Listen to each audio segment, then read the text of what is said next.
What's good? Listen to this. We're back again, and hold up, this one's got layers. Today we're tapping in to a clip where Joe Budden and the podcast squad sit down to unpack J. Cole's latest double album, The Fall Off. And girl, the conversation goes exactly where you think it might, and then some. So don't blink, because you're going to want to see how this clip plays out. Good to see everybody. Functioned on about 5 hours of sleep tonight. Had to soak in as much J. Cole pause as possible. Same. Double album is a lot for a next day review. It is. Hey, but I feel good. If you're looking for an in-depth analysis, in-depth expert analysis on an album that came out not even 12 hours ago. Not at all. You got it right here, the Joe Budden Podcast. A double disc album. Double disc. I got a lot of thoughts, so I'm ready. A double disc, huh? Do you have a lot of thoughts? Yeah. I got a lot of thoughts too. Yeah. Yeah. Been up since 3 a.m. We gonna jump right in? Why not? I think my overall impression was that J. Cole made this album for J. Cole and Fayetteville. And if any of us mortals have something that we take out of this that we like, awesome. This felt very personal and very local. That is a great way of putting it. That's a great way. The whole first album is a story of when I first started listening to it, I didn't really, I know I read all the notes that he dropped, but I didn't take it into account. Yeah. And then about halfway through, I went back and like, well, let me go reread this and see what he was saying. And he was talking about how it says disc 29. He went back to Fayetteville, his hometown, at 29. And this is a tale of the experiences.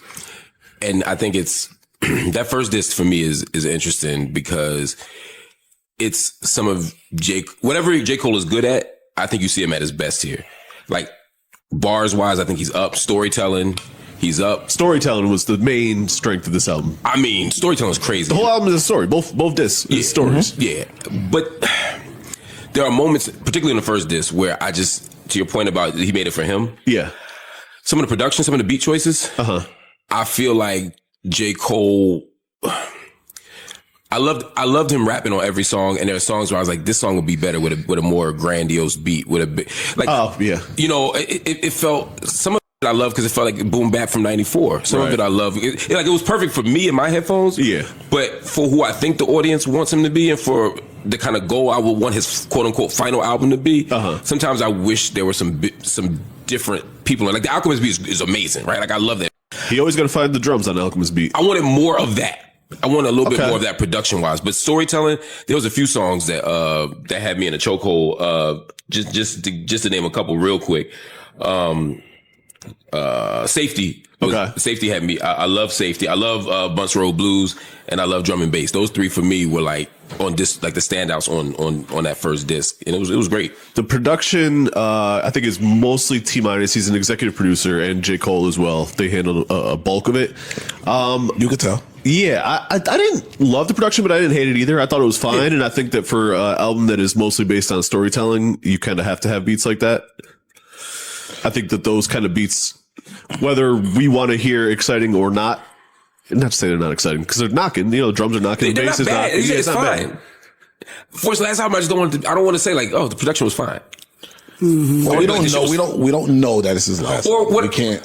If you let me put it differently. If you put out a double disc in hip hop, this should be a major piece of work. This should be one of your. If you think about Pac, think about like. I knew you was about to start comparing. Yeah. No, because that's what I want from him. Because he's capable of that, and the raps are. I mean, again, so far I really love this album. I'm just saying. I think don't know that he's capable of that. He's had better production on previous albums. I will say that. But Joe, even listen to the mixtape last week when he's on Epic Beats. I think you and I disagree on this. I think he shows up. I'm telling you that, and we want to have a nice, cool, and clean conversation. I'm telling you that All Eyes on Me and Life After Death are two of the better albums ever made in hip hop. True. And they're double discs. Yes. J. Cole is phenomenal. We do not know that he can do that. And if we begin to compare, then no, this is not that. I think the better comparison for this album, comparison for this album is the Kendrick Mr. Morale. double disc, Mr. Morale. Yeah, this is a concept album to me, which is interesting. Super side note, but I was having a musician nerd friend conversation about the best British bands, and the Who's name came up in conversation, and I'd never really listened to the Who like that, despite they have a couple slaps that everyone knows. So I went back and listened to their whole discography, which is only maybe 7 or 8 albums, but most of them are concept albums.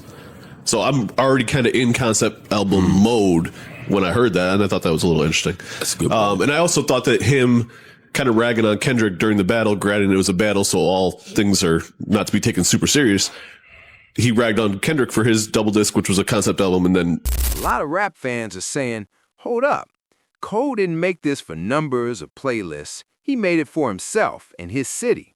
Listen to this.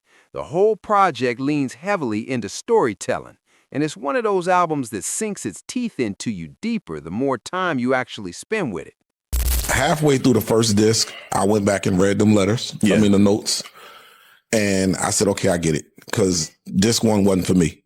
okay, Disc 1 was clearly, and when he said, this is 29-year-old me, well, that was a J. Cole I wasn't really listening to like that I wasn't too much of a fan of. Wow. So I was like, all right, cool. Now I understand why this really ain't connecting with me that much. Rapping is there. It was just, production made me want to go say, hey, who did these beats? Because this sounds like back when Cole was doing all his production. And majority of it was that. Again, this just sounded Cole era. This is diehard Cole fan music, not I can dig those that. of us who kind of warmed up to him later on. This album like reinforced the critiques that I had about him. Okay, I think that's fair. Disc 1 was very boring to me. I wasn't blown away until the second half of disc 1, personally. Track 7, Which was is where- around with yeah. the Alchemist album. I mean, there's a couple joints on him. I'm just saying, I'm comparing overall. And then I'm listening to this as comparing Cole to Cole. So your previous albums, this feels like regression.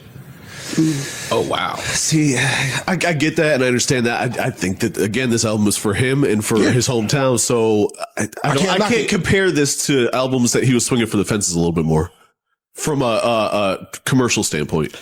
Like he wasn't trying to make no hit on this album. Cool, but this is an album that this probably had more hype than fuck the battle. I don't care about the battle. This album had more hype than maybe any other album outside of his debut. That may be true. So if you chose to make it a very personal album, I mean, you set this bar. You know, you putting up the whiteboard and showing us your plan and your graceful exit, as some may think this is the retirement album or, you know, whatever the case may be. You played into a lot of that with your rollout and made you have a very high bar set and coming off of your previous works. I think all that was intentional. Cool. It could be intentional. So now when I get the project, I'm underwhelmed. I understand that. I think that With disc 1. I'm only speaking on disc 1 right now. I think he did this for his town and for himself. And I think that was intentional. Let me build this up and I'm going to give you me on it. And bring you back to where I'm from, which is not a major city. So that's like super fly to like, I'm going to bring you into this world. Yeah, that it's people hyper don't local. really know About about. the storytelling and the lyrics. I thought that for me was compelling. I didn't find this one boring at all, but I get why. Like you said, if you're not a diehard Day One Cole person, I get why you might feel that way. J. Cole's new double album, The Fall Of, is, listen to this, a deeply personal, hometown-rooted project that puts storytelling and lyrical precision way ahead of chasing radio hits. From jump, hold up, it's obvious this wasn't crafted for the charts, but for Cole himself and his hometown of Fayetteville, giving Day One fans an intimate ride through every chapter of his journey. The first disc especially leans into his strongest bag as a narrator, with tracks packed with emotion, reflection, and the fine details of his lived experiences. Now, girl, while the production does its job and supports the stories being told, some listeners might feel it plays things a little safe compared to the bigger, more experimental soundscapes of other legendary double albums. Still, moments like Safety, Bunn's Road Blues, and Drum and Bass hit hard with emotional weight and lyrical depth, perfectly locking in the core of J. Cole's narrative voice.